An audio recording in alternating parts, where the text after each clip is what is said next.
मी कविता kitchen मध्ये आपले स्वागत आहे। आज आपण बनवणार आहे बडीवाली सोयाबीन। सोयाबीनसाठी मी 1 वाटी सोयाबीन 1 तांब्या पाण्यामध्ये हळद मीठ टाकून उकडून घेतली, अशी मऊ झाली। 1 टोमॅटो 1 कांदा 2 लसूणची गड्डी बारीक मिक्सरला केले।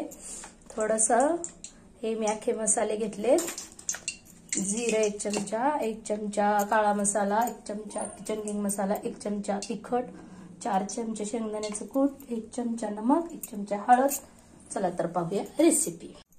हे पहा, गॅस चालू करून घेतलाय, तेल ठेवलंय। आता आपलं तेल गरम होतंय। आता आपण जिरं टाकूया 1 चमचा, 1 चमचा जिरं। त्यानंतर हे वाटण केलेलं आहे हे टाकूया आणि 2 मिनिटांसाठी फ्राय करून घेऊया। पाहूया 2 मिनिटांनी। हे पहा, आपला मसाला आता छान झालेला आहे। यात आपण सगळे मसाले आहेत ना ते पण टाकूया।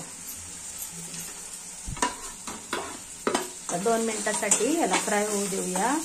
आपण काळा मसाला आहे ना हे पण तेलात टाकूया। 1 चमचा बरंच टाकायचं, म्हणजे भाजीला खूप छान कलर येतो काळा मसाल्यामुळे। आता 2 मिनिटांसाठी फ्राय होऊ देऊया।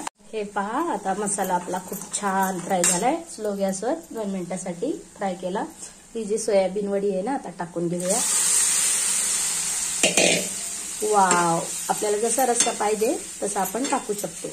मी आता ह्याच्यातलं थोडंसं पाणी टाकलंय आणि ही भांड जे आहे ना याच्यात पण थोडंसं टाकून धुवून घ्यायचं आणि आता मस्त 5 मिनिटांसाठी उकळी येईपर्यंत झाकून ठेवून शिजवून घेऊया। पाहूया 5 मिनिटांनी। आता 5 मिनिटं झालेत, पाहूया आपण उघडून। वाव, खूप छान झाली सोयाबीनची भाजी। माझ्या पद्धतीने बनवून पहा। व्हिडिओ आवडला तर लाईक करा, शेअर करा। व्हिडिओ पाहिल्याबद्दल धन्यवाद। मित्रमैत्रिणींना शेअर करा। आता गॅस बंद करून घेते। भाताबरोबर, भाकरी बरोबर, चपाती बरोबर खूप छान लागते। व्हिडिओ आवडला तर लाईक करा, शेअर करा। भेटूया उद्याच्या रेसिपीमध्ये। बाय।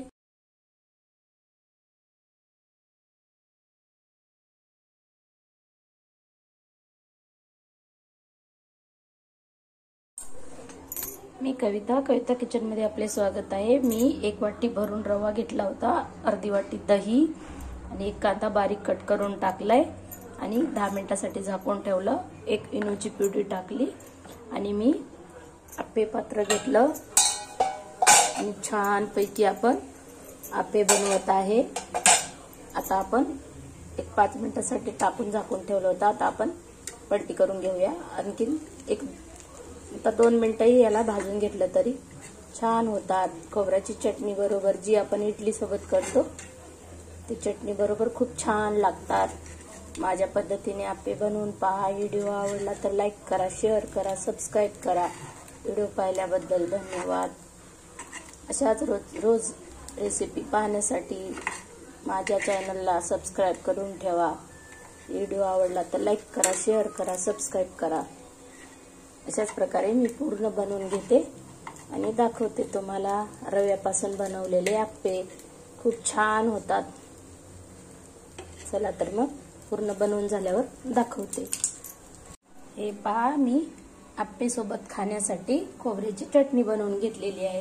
हे पहा, आप्पे आणि ही खोबऱ्याची चटणी। याच्यासाठी 1 मोठा नारळ तोडून घेतला, त्याचे बारीक तुकडे करून घेतले। त्याच्यामध्ये मी 4 मिरच्या कट करून टाकल्या आणि 1 चमचा नमक। असं मी मिक्सरला, तुमच्याकडे कोथिंबीर असली तर टाकू शकता, माझ्याकडे कोथिंबीर नव्हती, मिक्सरला बारीक करून घेतली। मग तडका पॅन मध्ये 1 चमचा तेल टाकलं, जिरं मोहरी, 1 चमचा उडदाची डाळ आणि छान तडतडू देऊन याच्यावर टाकलं। हे पा, खाण्यासाठी तयार आहे इडली चटणी आणि आप्पे। आप्पे बरोबर खाऊ शकता, इडली बरोबर खाऊ शकता। माझी चटणी रेसिपी आवडली तर व्हिडिओला लाईक करा, शेअर करा, सबस्क्राईब करा। व्हिडिओ पाहिल्याबद्दल धन्यवाद। भेटूया उद्याच्या रेसिपीमध्ये। बाय मैत्रिणींनो।